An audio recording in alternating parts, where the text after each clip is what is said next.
हा सत्संग संत रामपालजी महाराजांचा असून मराठी भाषिक भक्त समाजास सहज समजावे म्हणून हिंदी भाषेतून मराठी भाषेत रूपांतरित करण्यात आलेले आहे.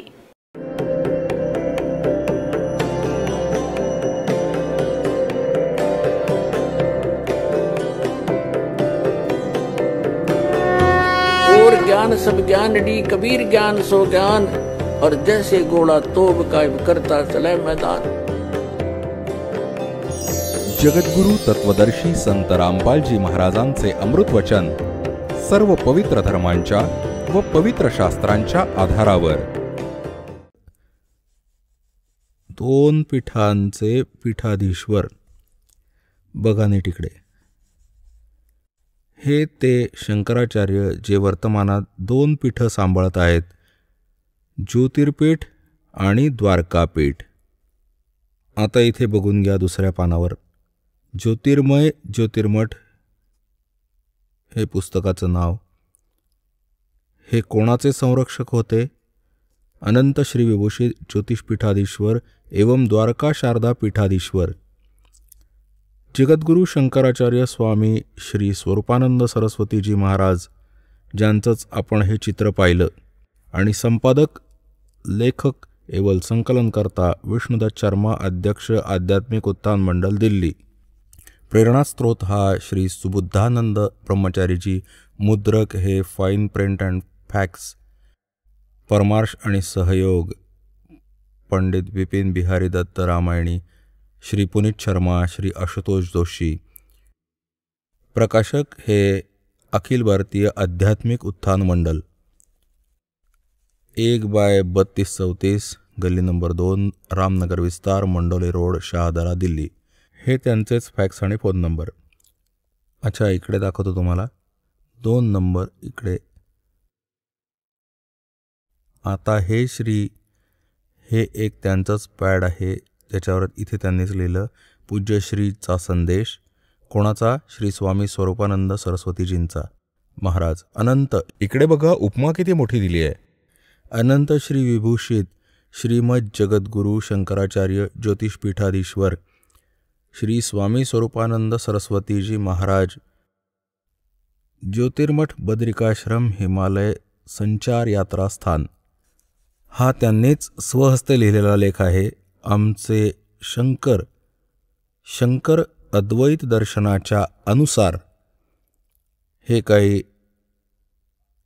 शांकर अद्वैत हे काही त्यांचं लिखित जे आदिशंकराचार्यजींनी लिहिलेलं अनुसार भूतभौतिक प्रपंचाच्या मुळाशी प्रकाश आणि विमर्श 2 गोष्टी आहेत, जे मणी आणि त्याच्या तेजा समान परस्पर अभिन्न आहे.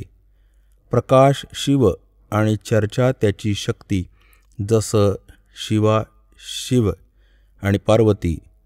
हे बघा त्याची शक्ती आहे. पार्वती आणि परमेश्वर वा त्रिपुर सुंदरी व त्रिपुर सुंदर त्याचं अभिव्यक्त रूप आहे, स्वरूप आहे. शक्ती बरोबर शिव हे जगताचे सृजन, पालन आणि संहारात समर्थ आहेत. आपला थेट संबंध शक्तीशी त्याच स्वरूपी आहे, जी जगताचं पालन पोषण सांभाळते आदी. आता हे बघूयात. हे ते श्री स्वामी स्वरूपानंदजी. हे त्याच्याच खाली लिहिलं आहे त्यांचा ॲड्रेस. प्रातस्मरणीय पूज्यपाद अनंत श्री विभूषित ज्योतिषपीठाधीश्वर एवं द्वारका शारदा पीठाधीश्वर जगद्गुरु शंकराचार्य श्री स्वामी स्वरूपानंद सरस्वतीजी महाराज. आता पुढे बघा. हे पार्वतीजींची पूजा करतात. हे काय म्हणतात? भगवती श्रीराजेश्वरी त्रिपुर सुंदरी देवी हिचीच पूजा करतात. याचं प्रमाण तुमच्या पुढे आहे, बघा हे. आणि भगवान शिवकडेही हे त्याच आधाराने बघतात. याच पुस्तकांच्या आम्ही प्रश्नांकडे येतोय.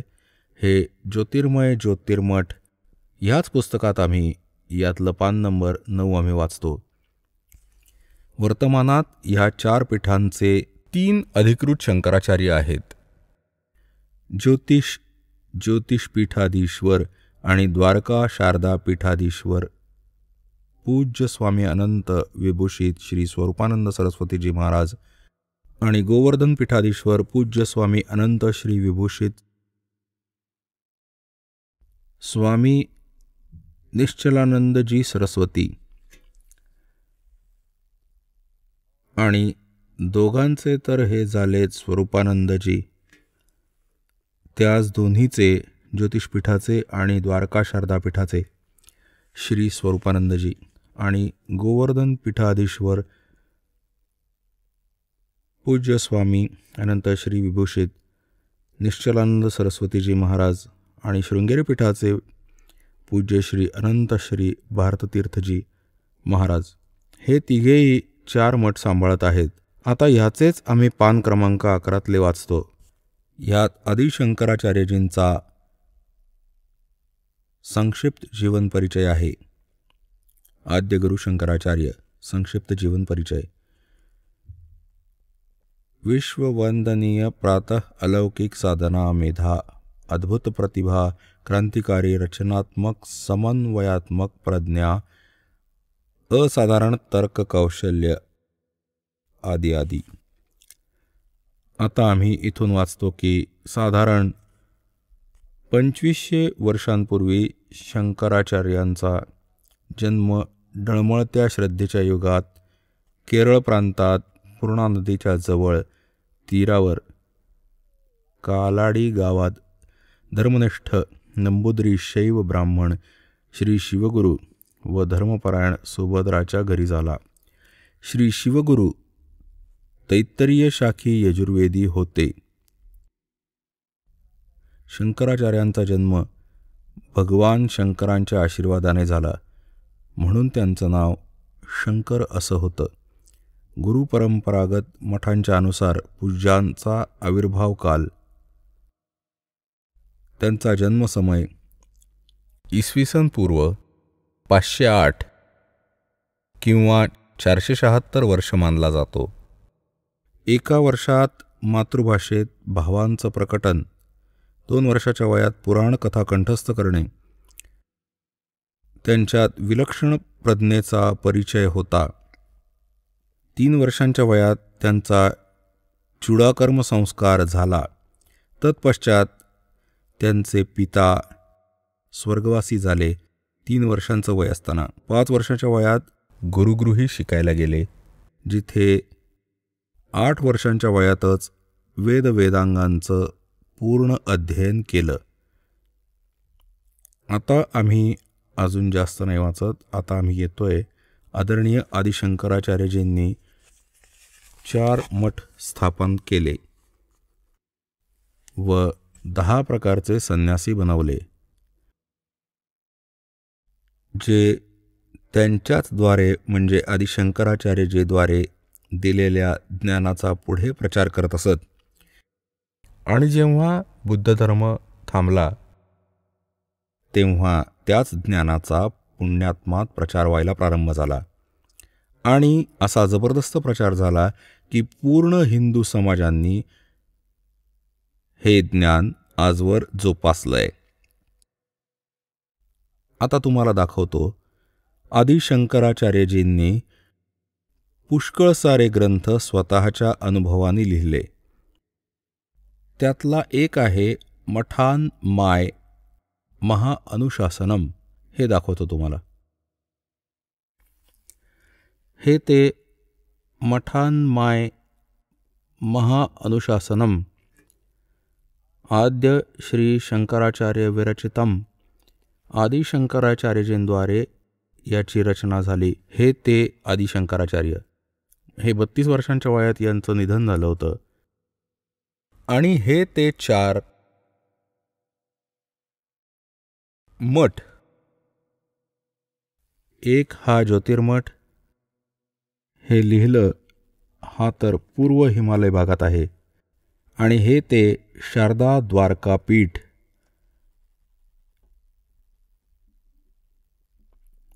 शारदा द्वारका पीठ.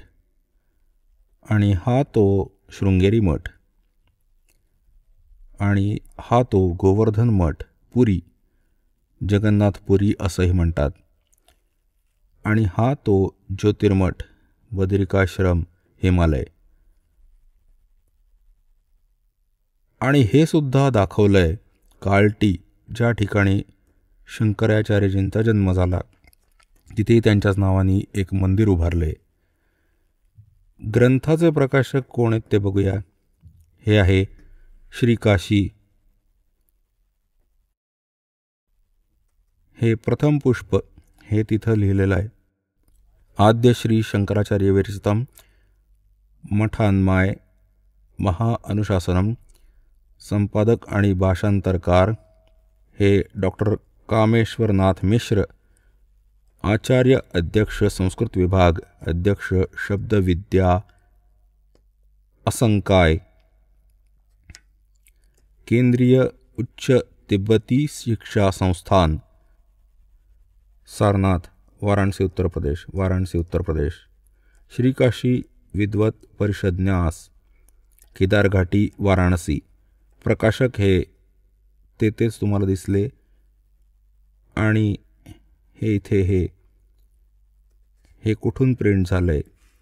श्रीमाता कम्प्युसिस प्रायव्हेट लिमिटेड, बी 7/125, बागहाडा, केदारघाट, वाराणसी. आणि हा दूरभाष आहे. आता यांचेच तुम्हाला दाखवतो कोणते मठ आहेत. आता इकडे बघून घ्या, पान नंबर 12वर.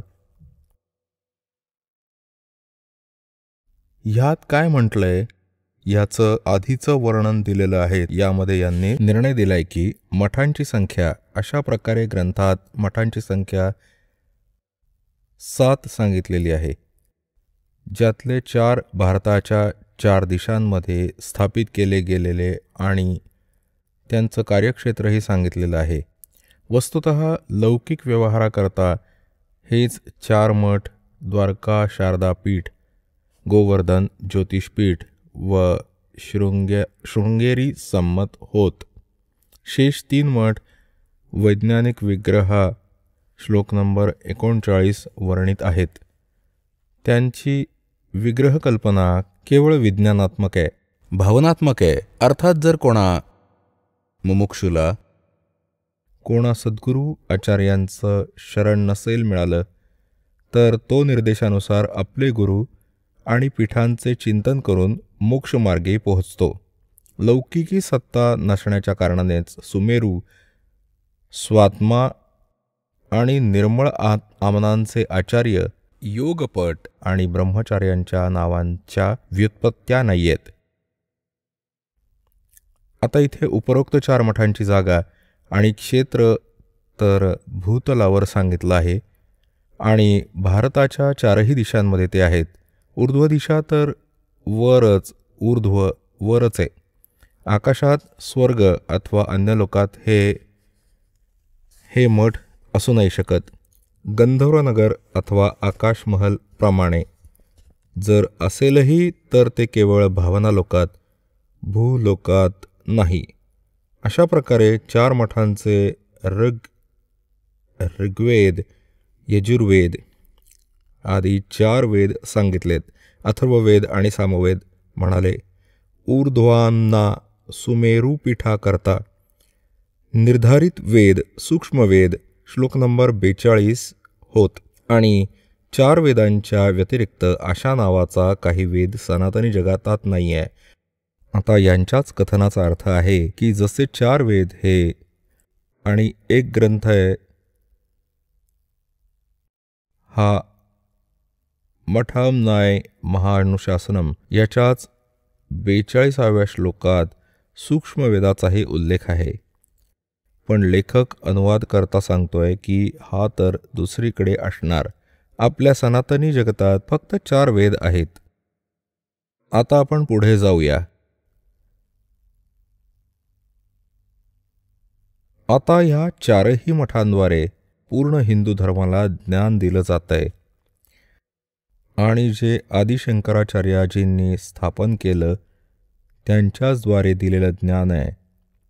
तर कोणकोणत्या मठात कोणत्या वेदांचा अभ्यास होतो आणि कोणत्या देवी देवतांची पूजा असते हे वर्णन दाखवतो. बघा आता ग्रंथ तोच आहे, पुस्तक हे तेच चाललंय. मठामनाय महानुशासनम, पान क्रमांक 33 वर शारदा मठामनाय हे शारदा मठाविषयी आहे.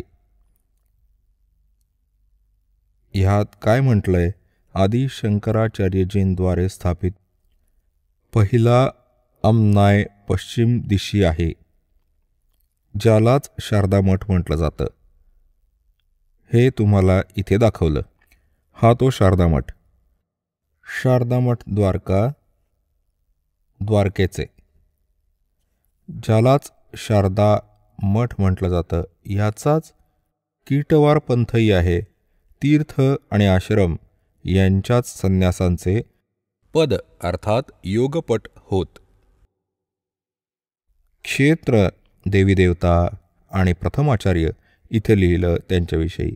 यांच्या क्षेत्राचं नाव द्वारका आहे आणि देव सिद्धेश्वर आहे. सिद्धेश्वर आणि देवी भद्रकाली. तर आदि आचार्य विश्वरूप सुरेश्वर आचार्य हे प्रथम होते ज्यांनी इकडे स्थापित केलं.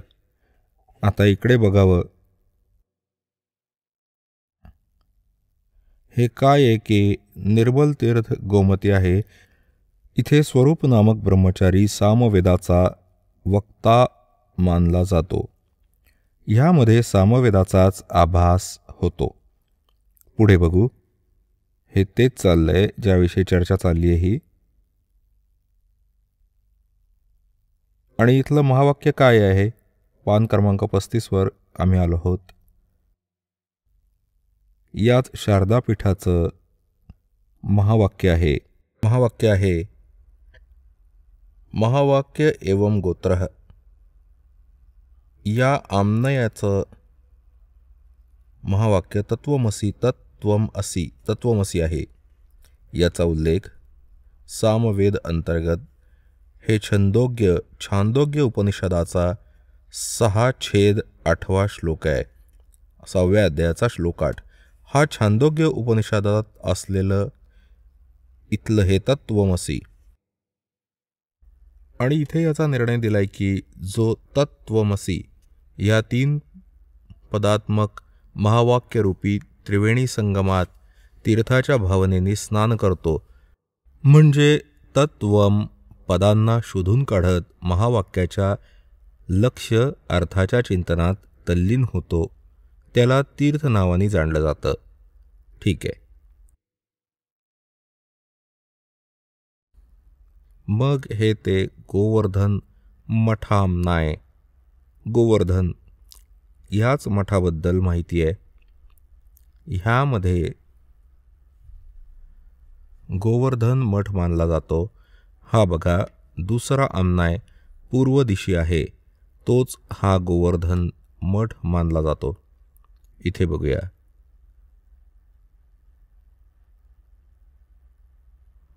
हा तो गोवर्धन मठ तथा पुरी गोवर्धन मठ जगन्नाथपुरीचा. दुसरा आमनाय पूर्व दिशी आहे, तोच हा गोवर्धन मठ मानला जातो. संप्रदाय भोगवार हा तथा वन आणि अरण्य इथल्या संन्यासांचं पद योगसभा होत. आता यामध्ये काय ना की यांचा भगवंत कोण आहे, यांचं क्षेत्र पुरुषोत्तम आहे आणि भगवान जगन्नाथ इथली देवता आहे आणि देवी विमला आहे आचार्यांचं हे नाव. आणि ह्याचं ते महावाक्य काय आहे? इकडचं महावाक्य प्रज्ञानम ब्रह्म आणि हे ऐतरेय उपनिषदाचं आहे. 5:3 इथून घेतलाय, म्हणजे हा मंत्र जप करायचा. आता इकडेही आम्ही बघतोय 38 पानावर. या मठाच्या ब्रह्मचार्याकरता ऋग्वेदाचाच अभ्यास स्वाध्याय सांगितलेला आहे आणि गोत्राचं नाव काश्यप आहे. ह्यामध्ये गोवर्धन मठात ऋग्वेद वाचतात, अन्य नाही.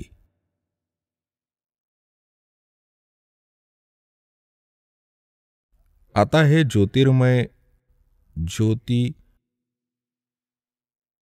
ज्योतिर्मठामनाय ह्याचंच दुसरं नाव तिसरा आमनाय उत्तर दिशेला आहे, जो हा ज्योतिर्मठ आहे, किंवा याचंच दुसरं नाव श्रीमठ हे देखील आहे. बदरिकाश्रम येथील क्षेत्र आहे. भगवान नारायण देवता आहे आणि देवी पूर्णागिरी आहे आणि तोटकाचार्य याचे प्रथम आचार्य म्हटले आहेत. आणि इथे यांचं महावाक्य काय आहे? अयमात्मा ब्रह्म. हे मांडुक्य उपनिषदाच्या 2ऱ्या अध्यायात असलेला दुसरा श्लोक आहे. हा आत्मा ब्रह्म आहे. सरळ सांगितलं.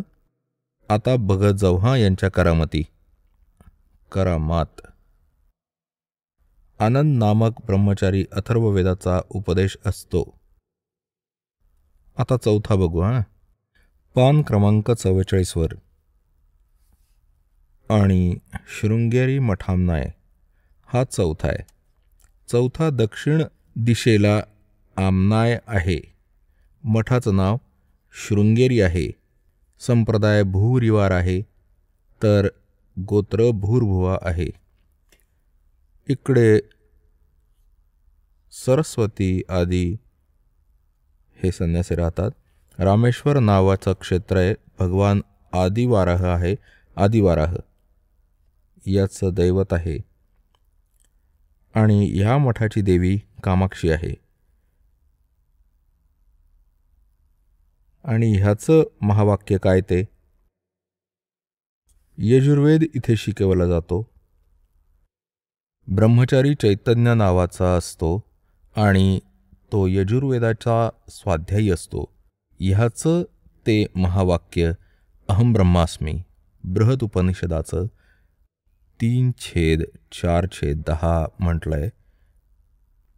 बृहद उपनिषदाचं घेतलेलं हे अहम ब्रह्मास्मी आणि नाव वेदाचं घेतात. आता या शंकराचार्यांद्वारे कसं ज्ञान दिलं जातं थोडीशी झलक दाखवतो. हा ग्रंथ आहे हिमालय तीर्थ. J.P. नंबुरी याचे लेखक आहेत. हिमालय तीर्थ J.P. नंबुरी, उपमुख्य कार्यकारी श्री बद्रीनाथ केदारनाथ मंदिर समिती, कोलकात्याचे प्रकाशन. पहिलं प्रकाशन. प्रकाशक आहेत रंजू चक्रवर्ती. 76A/1 Bamacharan Ray road, Calcutta. मुद्रक गिरी प्रिंट सर्व्हिसेस, कलकत्ता. हे असं. आता तुम्हाला दाखवतो इथलं. हे बघा बरं. हे पान क्रमांक 42 वर. हिमालय तीर्थ शंकराचार्य. हे शिवरहस्य नावाचं एक पुस्तक आहे. बौद्ध मीमांसक मत, अर्थात कलियुगाची 3000 वर्ष व्यतीत झाल्यावर बौद्ध मीमांसकांच्या मतांवर विजय मिळवण्यासाठी शंकर यतींच्या रूपात प्रकट होतील, आविर्भूत. तर कलियुग जेव्हा 3000 वर्ष ओलांडेल तेव्हा शंकराचार्य हे जन्मतील आणि त्यांचा जन्म तेव्हाच झाला, 3000 वर्ष पूर्ण झाल्यावर. आता यामध्ये एक कथा दाखवू तुम्हाला. आमचे शंकराचार्य जी आम्हाला काय कथा सांगतात, कसं ज्ञान देतात. ही एक कथा सरळशा भाषेमध्ये, जास्ती एवढा वेळच नको द्यायला आपण याला. बघूया. हे पान क्रमांक 19. ही कथा सांगितली आहे यांनी याच तीर्थांच्या विषयी. हा हिमालय तीर्थ ग्रंथ आहे. इथं लिहिलंय. त्याआधी तर त्यांनी वेगळं म्हटलंय. नर आणि नारायण ऋषींच्या नंतर अन्य ऋषीमुनी तसंच भक्तांद्वारे हे ज्योतिर्लिंग पूजलं गेलं. कोणा भगवंतांनी कधी कोणा नर आणि नारायण नामक व्यक्तींच्या पूजेने प्रसन्न होत ज्योतिर्लिंगाची स्थापना केली, त्याचीच हे पूजा करत आहेत. तिथून नंतर तत्पश्चात महाभारत काळात पांडवांद्वारे गोत्र हत्या म्हणजे महाभारत युद्धात आपल्या भाऊ बांधव आदींच्या हत्येच्या पापातून मुक्तीसाठी त्याच स्थानी देवाधिदेव महादेवांची साधना केली. आपले पाप नाहीसे करण्यासाठी भगवान शंकर भगवानाची पूजा केली. त्यांनीच ह्या पांडवांनी हा प्रसंग धरून पुराणात एक कथा येते. भगवान वेदव्यासजींच्या आज्ञेने पांडव केदार क्षेत्राला आले. भगवान महिष म्हणजे म्हशीचं रूप धारण करून केदार क्षेत्रामध्ये विचरण करू लागले. भगवान शंकरांनी म्हशीचं रूप धारण केलं आणि त्याच केदार अचलात किंवा त्याच क्षेत्रात फिरू लागले म्हैस बनून. आणि भीमाने भगवान शिवांना मायावी महिषीच्या रूपात ओळखलं. आता म्हणे की भीमाच्या ते लक्षात आलं की हे भगवान शिव आहेत म्हशीच्या रूपात. आणि मग हे जाणल्यावर भगवान शिव महिष रूपात पृथ्वीत समाविष्ट होत होते. तोच महाबली भीमाने धावतच त्यांचा मागचा भाग घट्ट पकडला. पांडवांची भक्ती आणि दृढश्रद्धा बघूनच भगवान शिवांनी त्यांना साक्षात दर्शन दिलं. गुरुहत्या पापाच्या फलस्वरूप प्रायश्चित्ताच्या रूपात भीमाद्वारे पकडलेल्या पृष्ठभागाच्या पूजा अर्चनेचा आदेश देऊन तिथे अंतर्धान पावले. पृष्ठ किंवा मागचा भाग, म्हशीचा मागचा, मी सांगेन ते तुम्हाला व्यवस्थित. पृष्ठभागाने शिळेचं रूप धारण केलं, दगड बनलाय मग मागचा भाग. आता हे काय सांगू बघतायत की जेव्हा ह्याच पांडवांना श्रीकृष्णजींनी आदेश दिलेला होता की तुमच्यावर एक भयंकर पाप आहे की तुम्ही महाभारतात बंधुहत्या केली, गुरुजन वध केले, केवढे अत्याचार केले, ह्यातून मुक्ती करता तुम्ही हिमालयात जावे तिथे आणि तिथे तपस्या करा, अगदी आमरण.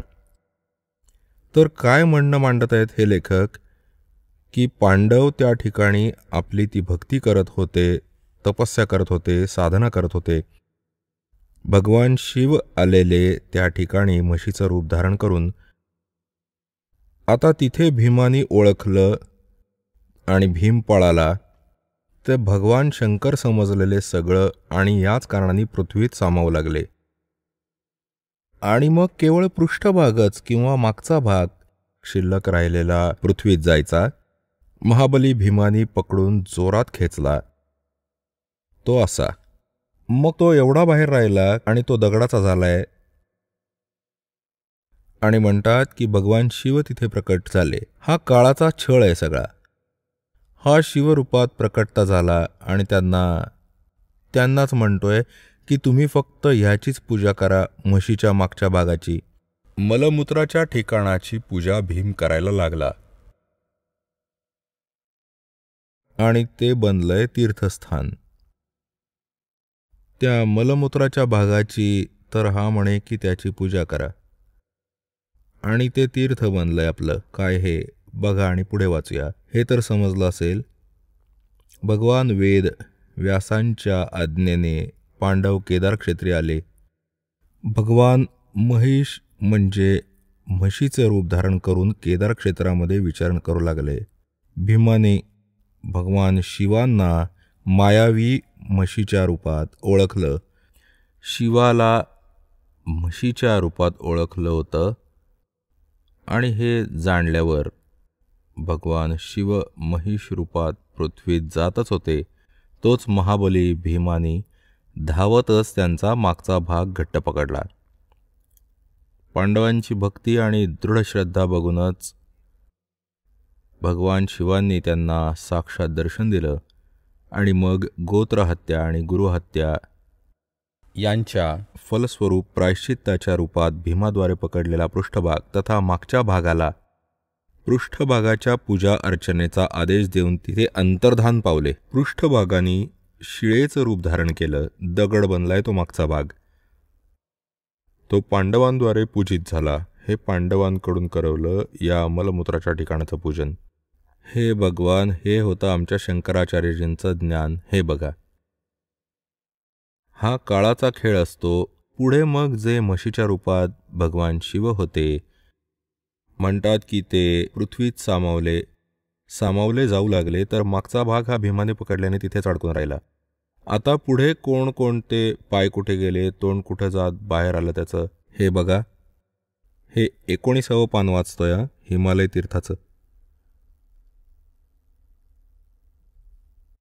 इथं आलं हे अंतर्जा तो मग मागचा भाग, पृष्ठभाग म्हणजे मागचा भाग, हा मागचा भाग आहे.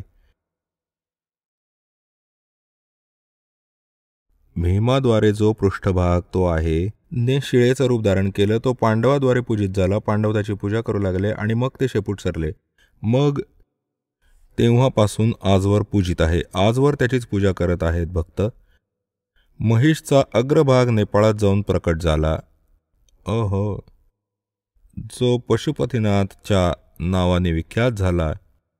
अरे वा देवतांनो. म्हणतात की त्याच म्हशीचं पुढचं शरीर निघालं जाऊन कुठे, नेपाळात. महिषचा अग्रभाग तथा पुढचा भाग, तोंड, शरीर नेपाळात जाऊन प्रकट झाला, जो पशुपतीनाथ नावाने विख्यात झाला. आता तिथे पशुपतीनाथाच्या नावाने मंदिर बांधलंय. लोक तिथे पूजा करतात. हे अशा आमच्या शंकराचार्यांद्वारे दिल्या गेलेल्या ज्ञानावर आधारित ते पुण्यात्मा ही साधना करतायत.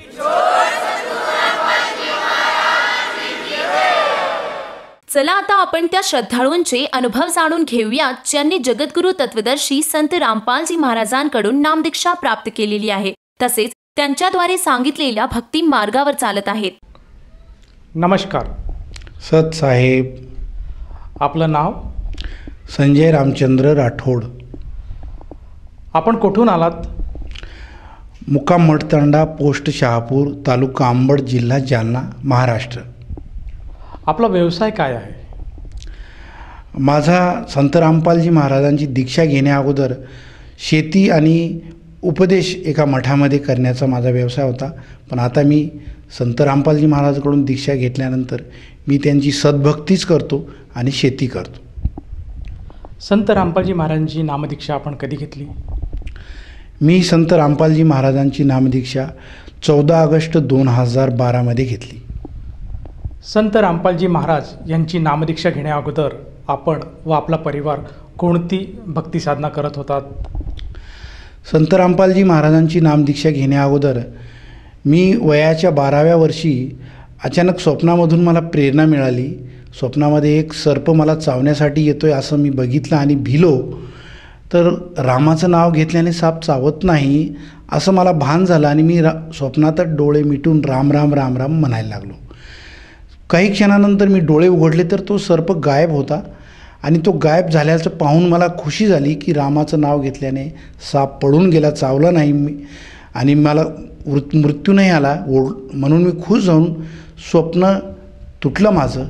आणि दुसऱ्या दिवशी मी महादेवांचं ताईत माझ्या गळ्यात माझ्या मनाने घालून घेतलं आणि मठावर जे लोक साधना करतात किंवा मांसाहार करत नाही ते मठावरच जातात म्हणून मी माझ्या घराच्या शेजारी असणाऱ्या मठावर जायला लागलो. मठावर सेवा करता करता 12 वर्षापासून 15 वर्षापर्यंत माझं वय आलं. तर 3 वर्षानंतर मला महाराजांनी ती परमहंस साधनेची नामदीक्षा दिली. स्वामी भगवतानंद परमहंस असं त्यांचं नाव होतं. त्या साधनेमध्ये मी ती साधना करता करता ज्यावेळेस मी साधना करता करता मला अनुभव व्हायला लागले तर महाराजांनी सांगितलं की तू आता साधना थांबव, नाहीतर तू शिक्षण वगैरे सोडून देशील आणि ही साधनाच करत राहशील. तू आता 10वीचं शिक्षण झाल्यानंतर ही साधना कर. मग मी 10वीचा वर्ग पास झाल्यानंतर त्या साधनेमध्ये पूर्ण वेळ दिला आणि ती साधना करता करता मी BSc शिक्षण करत करता ते शिक्षण सोडून दिलं आणि फक्त साधनाच करत राहिलो. त्यांच्यासोबत जिथे तिथे जातील तिथे ती साधना करत राहायचो. त्या साधनेतून करता करता मी शरीराच्या बाहेर निघण्याचे मला अनुभव पहिल्यांदा ज्यावेळेस झाला त्यावेळेस मी घाबरून गेलो की मी आज मेलो असतो. मी त्या स्वामीजींना सांगितलं की मी मरणार होतो आज. तर स्वामीजी म्हटले की नाही, हाच तर खरा अनुभव या साधनेत. शरीरातून बाहेर विदेही होण्याचा अनुभव झाला तरच तुझी साधना चांगली होईल. मग मी डबल तेच प्रयत्न केला. 2.5 महिन्यानंतर तो अनुभव परत मला रिपीट झाला आणि मी शरीरातून बाहेर जाऊन कुठलं लोक किंवा कुठलं मला काही नाही, फक्त प्रकाश दिसला खूप शुभ्र पांढरा आणि त्या प्रकाशामध्ये मला आनंदाचा अनुभव झाला आणि त्या काही मिनिटानंतर मी परत शरीरात आलो. आणि ज्यावेळेस शरीरात आल्यानंतर मला काही समोरच्या माणसाच्या मनातल्या गोष्टी समजू लागल्या, स्वामीजींच्या मनातल्या गोष्टी समजून लागल्या. त्यांना काय पाहिजे, जेवण पाहिजे की चहा पाहिजे, ते मी त्यांना अगोदरच तिथे आणून द्यायचो. ते म्हणायचे की हे तुला समजायला कसं काय लागलं. मी त्यांना तो अनुभव सांगितला की मला असं असं घडलं आहे. आणि मी ते करता 97मध्ये ते पहिल्यांदा मला झालं आणि ते कंटिन्यू राहिलं. ते साधना करता करता 2005मध्ये त्यांनी मला सांगितलं, मी त्यांना सांगितलं की हे याच्या पुढे का जात नाही.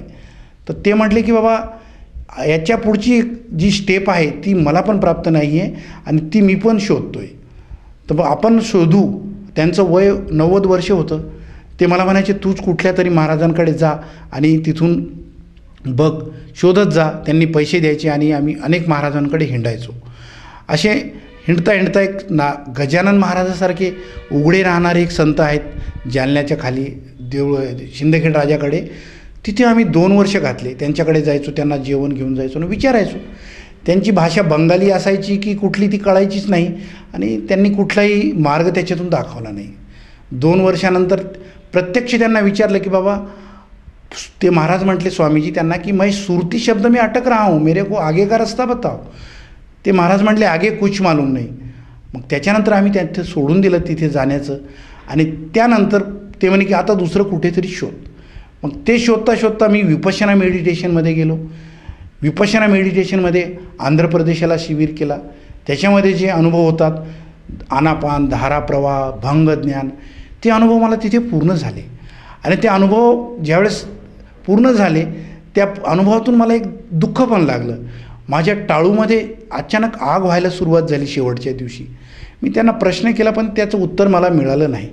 मी ते आगेवर एकचित्त केलं आणि ते करत राहिलो ती साधना. आणि त्याच्यातून मी परत शरीरातून बाहेर निघालो. डबल बाहेर निघाल्यानंतर मी मोठ्या अक्षरात मला ओम दिसलं नुसतं आणि एक ओंकार हे जे शिखांचं वाक्य आहे ते मला दिसलं.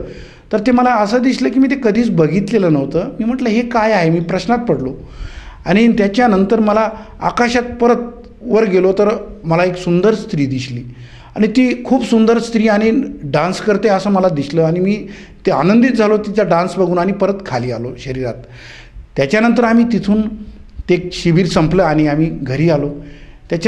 परत 4-6 महिन्यानंतर हुजूक बेचैनी व्हायला लागली. परत दुसऱ्यांदा शिबिर इगतपुरीला केला. तेच अनुभव पुरे रिपीट झाले. त्याच्यातून फक्त एकच ते म्हणायचे की बाबा हे शरीर आपण नाही, हे सुखदुःख शरीराचे आहेत, आत्मा ही फक्त त्याची साक्षी आहे, अशी जाणीव ज्याला होते, असं ज्याला अंतर्बोध जागतो, त्याची ही साधना आहे आणि इथपर्यंत करा. आता तिथे ते अनुभव झाले, अंतर्बोध जागा झाला, साक्षी भावामध्ये मी जगायला लागलो. पण ते साक्षी भाव म्हणजे रिकामा घरासारखं ते मला खटकू लागलं.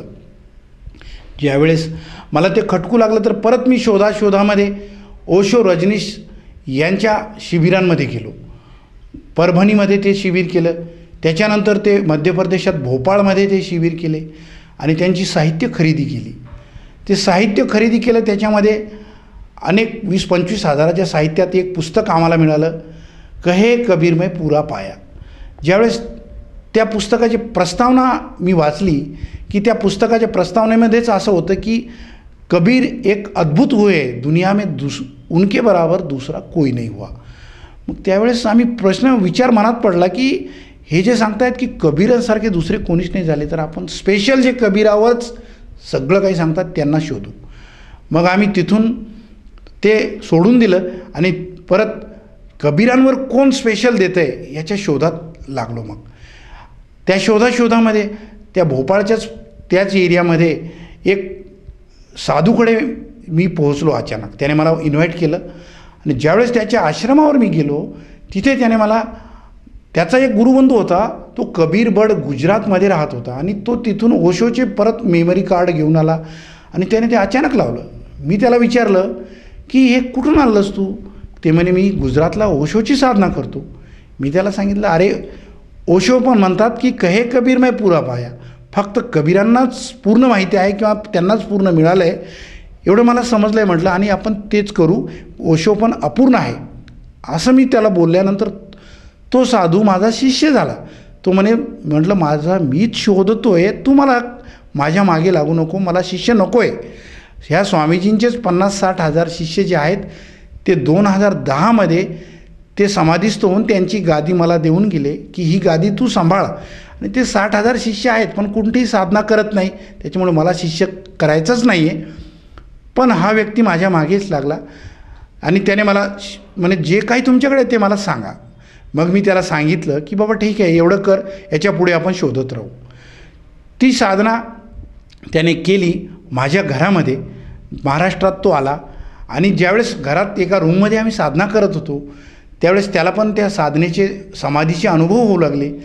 आणि एक दिवस अचानक असं माझ्या घरात घडलं की माझी पत्नी आणि 3 मुलं वेगळ्या रूममध्ये असायची आणि आम्ही गुरुशिष्य वेगळ्या रूममध्ये साधना करता संध्याकाळी मी मुलांना सांगायलो की हे जे स्वामीजीचा मंत्र आहे तुम्ही करा. तर ती मुलं हसली, छोटी मुलं. तर त्याचं पाहून माझी पत्नी पण हसली. मी तिला भांडलो की तू नादान नाही आहेस, हे मुलं हसतील पण चालतात, पण तू का हसलीस, मी तुला मारेन. ती पण उलट बोलली, मारा म्हणून म्हटली. तर मी त्या क्षणीच कुऱ्हाड घेऊन आलो तिला मारण्यासाठी आणि माझ्या मोठ्या मुलाने मला कवटाळलं. त्या क्षणी मला असा बोध झाला की ही साधना नाही, मी कुठलं तरी चुकीचं करतो आहे. जर माझी पत्नी आज मी कुऱ्हाड मारून ती मेली असती तर हे सगळा परिवार उघड्यावर पडला असता आणि मी जेलमध्ये गेलो असतो. मी ती साधना लगेच थांबवायचा निर्णय तिथेच रात्री घेतला आणि दुसऱ्या दिवशी सकाळी घरातून बाहेर म्हणजे रूम सोडली आणि त्या शिष्याला घेऊन मठामध्ये म्हटलं आपल्याला तिकडेच राहायचं आणि तिकडेच साधना करायची. मग तिथून आम्ही मठामध्ये साधना करत राहिलो. मग मठामध्ये ती बेचैनी आमची जायना. मग परिवारात एक दिवशी घरी आलो, म्हटलं हा मला रोग लागलेला आहे साधनेचा आणि मला ज्यावेळेस पूर्ण भेटल त्यावेळेसच मी ह्या गावात येईल, घरी येईल, तोपर्यंत मी येणार नाही. आणि माझ्या पत्नीला माफी मागितली की तू मला माफ कर, की माझ्या माघारी तू मुलांना त्रास देऊ नको, कुठली अडीअडचण पैशाची असली तर आम्ही ते तुझी पूर्ण करण्याचा प्रयत्न करू, पण तू मुलांना पैदा करून गेला तुझा बाप अशी शिवी घालू नको, याच्यासाठी मी तुला माफी मागतो आहे आणि मी पूर्ण भेटल्यावर येईन असं सांगून महाराष्ट्र सोडून धौलपूर राजस्थानमध्ये आमच्या महाराजांचा स्वामीजींचा जुना आश्रम होता, तिथे जंगलामध्ये आम्ही गेलो. हाताने स्वयंपाक करायचा आणि ती साधना करत राहायचं. तिथे गेल्यानंतर परत त्या शिष्य जो माझा होता त्याचा ॲक्सिडेंट झाला, हात फ्रॅक्चर झाला आणि मला रक्ताच्या संडास व्हायला लागल्या. मग आम्ही प्रश्नात पडलो की बाबा साधना करताना एवढे त्रास व्हायला लागलेत, मग ही साधना काय करायचं आता, दुसरं साधना दाखवणारा पण कोणी मिळत नाही आहे. आणि दुःखी झालो. आमच्याकडची जी पैसे होते ते हॉस्पिटलमध्ये संपून गेले आणि तशामध्ये अशी ती साधना करता करता आम्ही खूप दुःखी होऊन त्या साधनेमध्येच तिथे धौलपूर राजस्थानमध्ये चंबल घाटीच्या त्या बिहडमध्ये आम्ही साधना करतच तिथे राहिलो. अशी ती साधना आम्ही करत करत 25 वर्ष घालवली.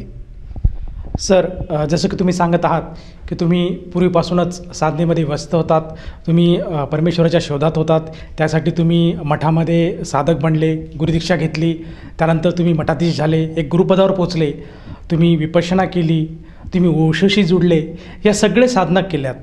तरी पण तुम्ही असं तुम्हाला का वाटतं की तुम्ही संत रामपालजी महाराजांची साधना घ्यावी आणि ती तुम्ही साधना घेतली?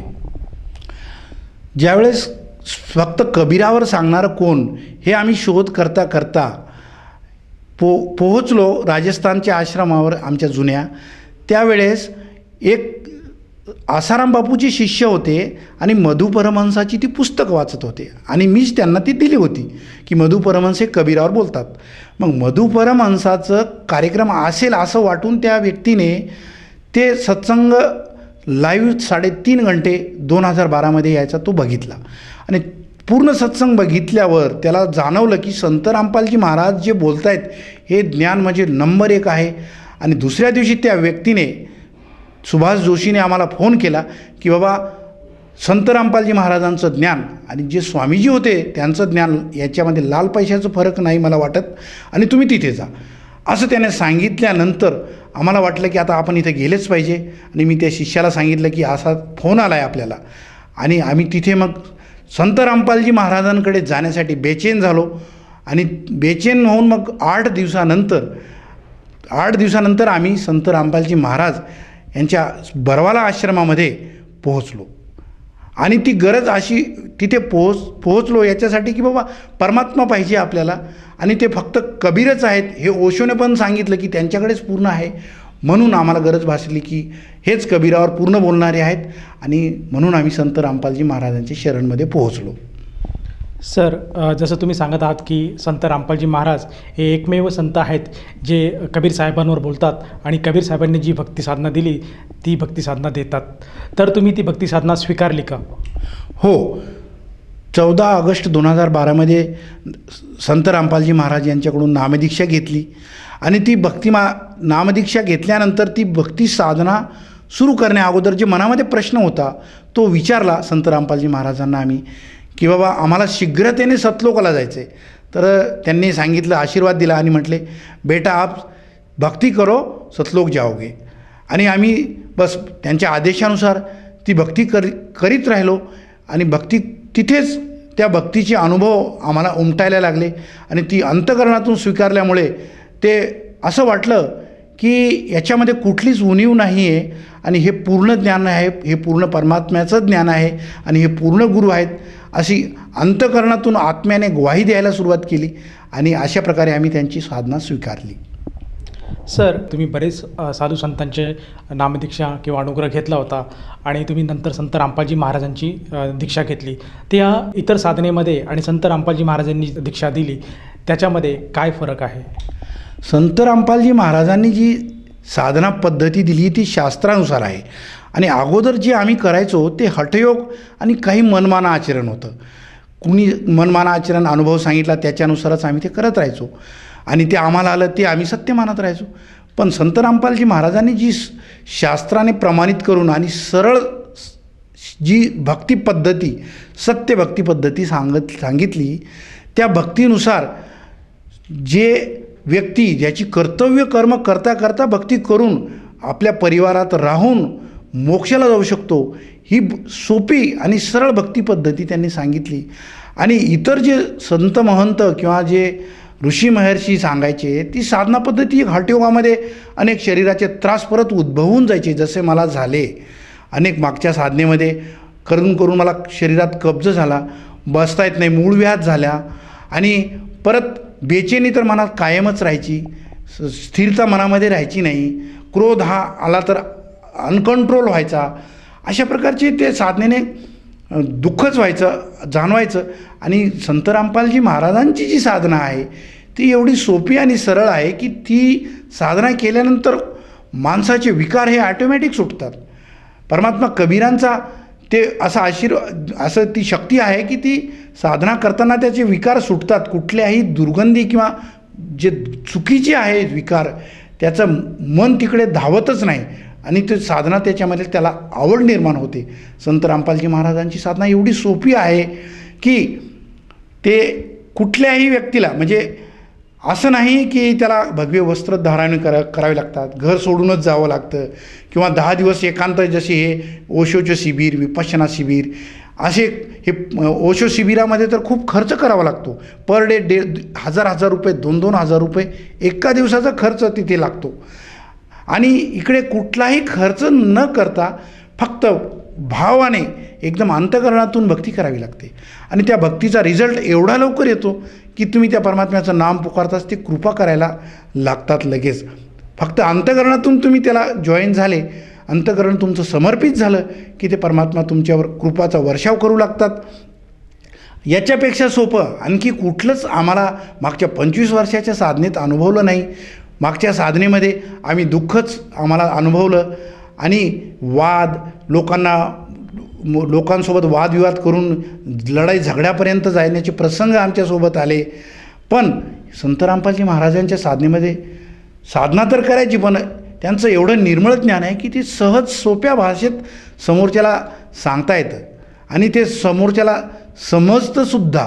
आणि ही एवढी सोपी सरळ साधना पद्धती आपल्याला भेटली, आणि ती एवढी आनंदाने आम्ही करतो आहे की ते परमात्मा घरामध्ये, परिवारामध्ये, गावामध्ये त्या भक्ताची, त्या साधनेची छापच वेगळी निर्माण करून टाकतात की हे ते कुठून दुरूनच ते समजून येतं लोकांना की हे संत रामपाल महाराजांचे भक्त आहेत. ते लोक ऑटोमॅटिकच त्याच्या नावाचा प्रचार करतात की बाबा संत रामपालजी महाराजांचे भक्त आमच्या गावात पण आहेत, तुमच्या गावात पण आहे का विचारतात. कारण हे ज्ञान एवढं सोपं आणि सरळ आहे की समजल्यानंतर ते ज्याला समजलं ना तो त्याच्याशिवाय त्या साधनेशिवाय राहू शकत नाही. अशी ही सोपी आणि सरळ साधना संत रामपालजी महाराजांची आहे. इतर साधनेपेक्षा निश्चितच 100% आनंददायी आणि सोपी आहे.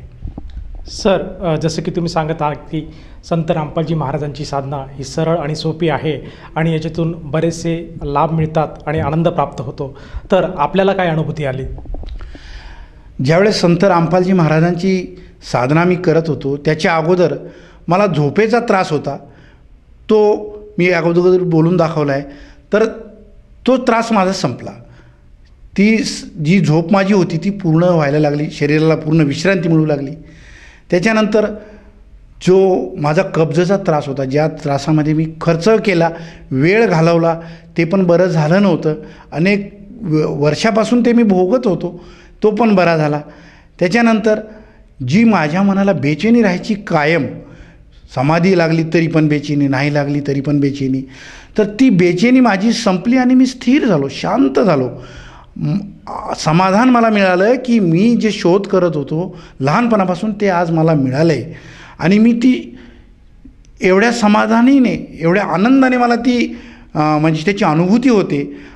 ती अनुभूती जाणवली की बाकी कुणाचीही गरज वाटत नाही, धनाची किंवा जगात आपल्याला पद प्रतिष्ठेची किंवा कुठल्याही प्रकारचं प्रलोभन मनात राहत नाही आहे.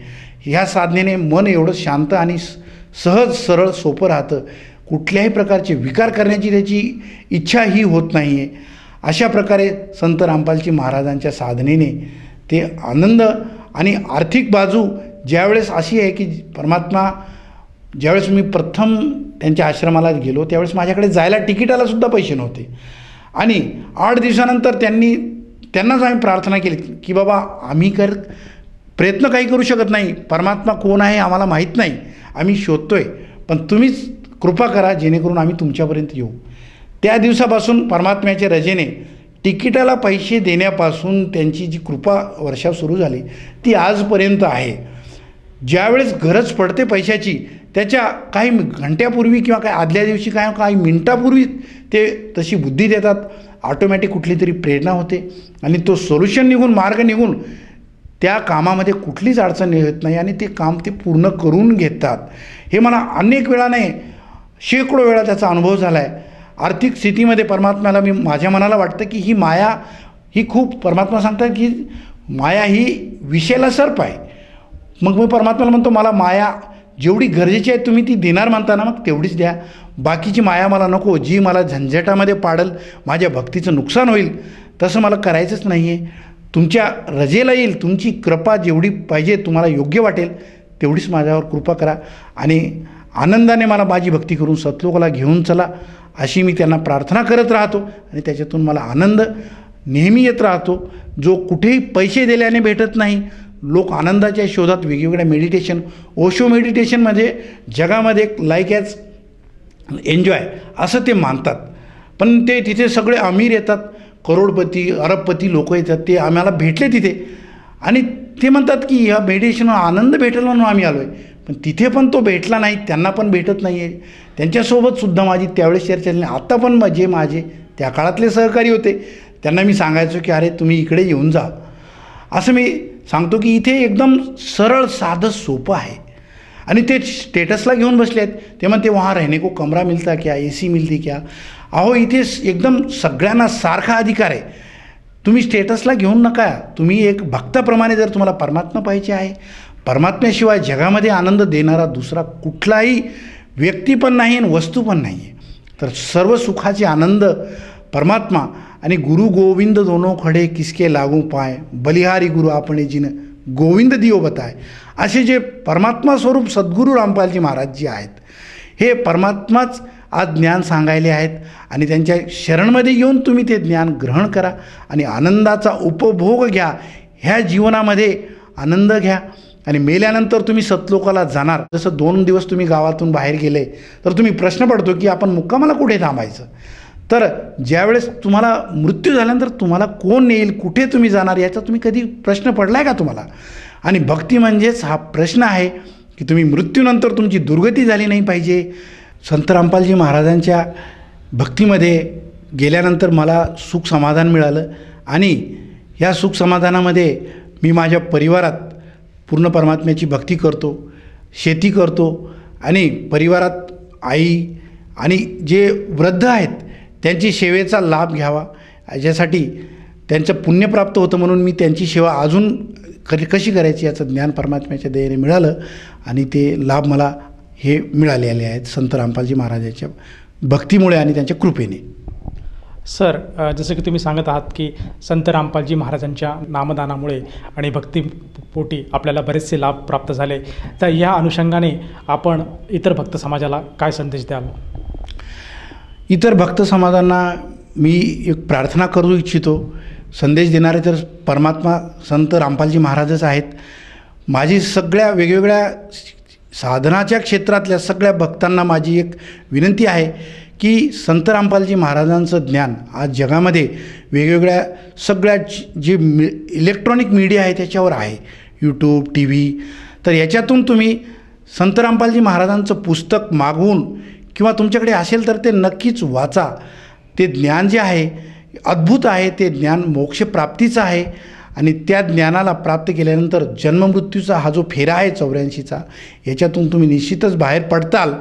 आणि याची सगळ्या 4 वेद, 6 शास्त्र, 18 पुराण आणि कुराण, बायबल, गुरुग्रंथ साहेब ह्या सगळ्या धर्मग्रंथावरून संत रामपालजी महाराज ते प्रमाणित करून सगळ्या जगाला सांगत आहेत आणि ते तुम्ही बघा आणि वाचा. हीच माझी सगळ्या भक्त परिवाराला विनंती आहे जगातल्या. सर, जसं की तुम्ही सांगत आहात की संत रामपालजी महाराज हे आज जगामध्ये जे तत्त्वज्ञान देत आहेत हे दुसरीकडे कुठेच मिळू शकत नाही, तर या अनुषंगाने जर कोणा भक्ताला संत रामपालजी महाराजांची नामदीक्षा किंवा अनुग्रह घ्यायचा असेल तर ती व्यक्ती नामदीक्षा कशी घेऊ शकेल? जर माझा कुणी अनुभव हा बघत असेल तर टी व्ही स्क्रीनवर खाली पट्टी चालते, त्याच्यावर फोन नंबर आहेत, त्यांना कॉन्टॅक्ट करा आणि महाराष्ट्रामध्ये प्रत्येक जिल्ह्यामध्ये त्यांचं नामदान केंद्र आहे. त्या फोन कॉन्टॅक्टवरून तुम्हाला कुठे तुमचं नामदान केंद्र आहे त्याचा पत्ता दिला जाईल आणि तिथे जाऊन तुम्ही नामदीक्षा त्यांची कृपा प्राप्त करू शकता. ह्या नामदीक्षेसाठी किती खर्च येतो? संत रामपालजी महाराजांची नामदीक्षा ही 100% निःशुल्क आहे, कुठलाच खर्च त्याला लागत नाही. आम्ही अनेक साधनेमध्ये हजारो रुपये घालवले, लाखो रुपये घालवले, पण इथे कुठलाही एक पैसासुद्धा द्यावा लागत नाही आहे. निःशुल्क त्यांची नामदीक्षा घेतल्यानंतर आरतीसाठी लागणारं भक्तिबोध पुस्तक तिथून फ्री दिलं जातं, मंत्राचं कार्ड पण फ्री दिलं जातं आणि पूजेसाठी लागणारा फोटो तो तिथून फ्रीमध्ये दिला जातो. कुठलाच खर्च संत रामपालजी महाराज यांची साधना घेण्यासाठी लागत नाही आहे आणि कुठल्याही नामदान स्थळावर ते फ्रीमध्ये आणि लवकरात लवकर मिळतं आहे. तुम्ही तुमची तयारी ठेवा की आपल्याला ज्ञान पाहिजे आणि लवकरात लवकर त्या फोन नंबरवर कॉन्टॅक्ट करा. धन्यवाद. सत साहेब.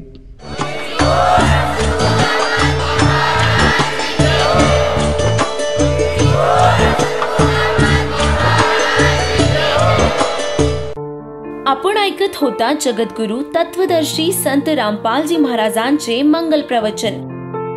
निःशुल्क नामदीक्षा प्राप्त करण्यासाठी आणि अधिक माहितीसाठी संपर्क करा 7030303951 7030303952. आमची वेबसाईट आहे www.jagadgururampalji.org. सर्व पवित्र धर्मांच्या पवित्र शास्त्रांवर आधारित प्रमाणित अनमोल पुस्तक ज्ञानगंगा किंवा जगण्याचा मार्ग यापैकी कोणतेही एक पुस्तक निःशुल्क मागविण्यासाठी आम्हाला आपले पूर्ण नाव, पूर्ण पत्ता, पिनकोड सहित आणि फोन नंबर लिहून 7030303951 7030303952 या नंबरावर SMS करू शकता किंवा आम्हाला 7030303950 या नंबरावर WhatsApp देखील करू शकता.